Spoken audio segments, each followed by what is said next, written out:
अस्सलाम वालेकुम, कैसे हैं आप लोग। आज एक खबर आपसे शेयर करनी थी और ये खबर सऊदी अरब से है। सऊदी अरब बहुत से ममालिक से लोग जो हैं वो काम करने के लिए जाते हैं और अपने घर बार के लिए अच्छा रिज़्क कमाते हैं, हलाल रिज़्क की कोशिश में निकलते हैं।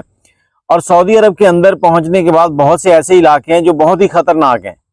सऊदीया के अंदर सबसे ख़तरनाक सऊदीया का सहरा है। इस सहरा के अंदर जो भी जाता है तकरीबन 99% लोग जो हैं वो वापस नहीं आ पाते।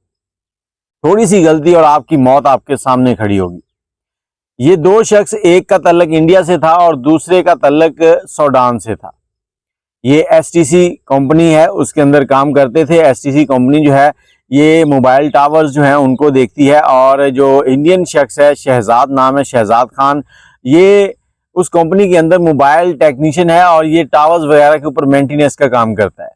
ये दोनों लोग गाड़ी लेकर निकलते हैं और अपने काम की तरफ चलते हैं। और इन्होंने आज के दिन, जिस दिन इनका सफ़र था, उस दिन इन्होंने सहरा के अंदर एक टावर था जिसके ऊपर थोड़ा सा काम करना था।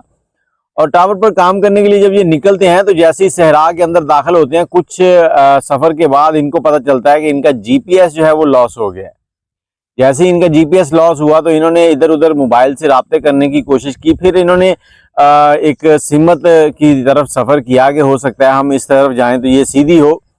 लेकिन कुछ सफ़र करने के बाद इनको मालूम हुआ होगा कि ये बहुत गलत जगह आ चुके हैं। अब यहाँ से निकलने का कोई चांस नहीं है, हर तरफ रेत के पहाड़ हैं। अब ये जो रेत का सिलसिला है ये 4 ममालिक के अंदर फैला हुआ है और सबसे खौफनाक है। ये अपने आप में बहुत सी खौफनाक कहानियाँ समेटे हुए है। इसके अंदर जाने वाले लोगों की लाशें तक नहीं मिलती। यहाँ पर हर रोज़ तूफान आते रहते हैं रेत के, जिसके अंदर लोग दफन हो जाते हैं।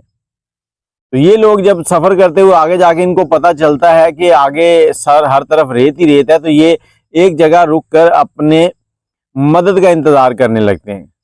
भूख, प्यास, गर्मी और सफ़र की थकावट, खाने पीने का जो सामान था वो जब ख़त्म हो गया तो ये वहीं पे इंतज़ार करते रहे हैं। और 22 अगस्त के दिन इनकी लाशें इनकी जो गाड़ी है उसके करीब से ही मिली। जो इनकी कंपनी थी, इन्होंने पहले ही दिन से ही इनको तलाश करना शुरू कर दिया था। लेकिन मैंने बताया कि ये सहरा जो है ये बहुत बड़ा है, यहाँ पर गुम होने वालों का पता ही नहीं चलता। वो खुशकिस्मत होते हैं जिनकी लाशें मिल जाती हैं।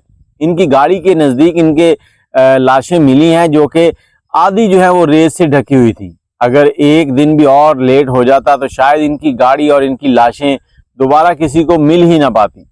इनके मोबाइल की बैटरी जो है वो ख़त्म हो चुकी थी, तो वहाँ से इनकी लाशों को लिया गया। अब बहुत से ऐसी स्टोरीज होती हैं जिनके ऊपर फिल्में भी बन जाती हैं, लेकिन आज हमें इस स्टोरी से बहुत ही अफसोस हो रहा है कि 2 ऐसे इंसान जो कि रोज़गार की तलाश में गए थे और एक अनजान मौत का सामना उन्हें करना पड़ गया। और ये मौत कितनी तकलीफ़देह होगी ये सिर्फ वही समझ सकते हैं जो इस कर्ब से गुजरे हैं। कि आप तक खबर शेयर की थी कि आप भी अगर कहीं बाहर इस तरह से नौकरी के लिए जाते हैं तो सहराओं का सफ़र करने से इज्तनाब करें, सहरा में जाने से परहेज़ करें। सहरा के अंदर आप एक कदम के फासले पर भटक सकते हैं और आपको समझ नहीं आएगी आपने क्या करना है।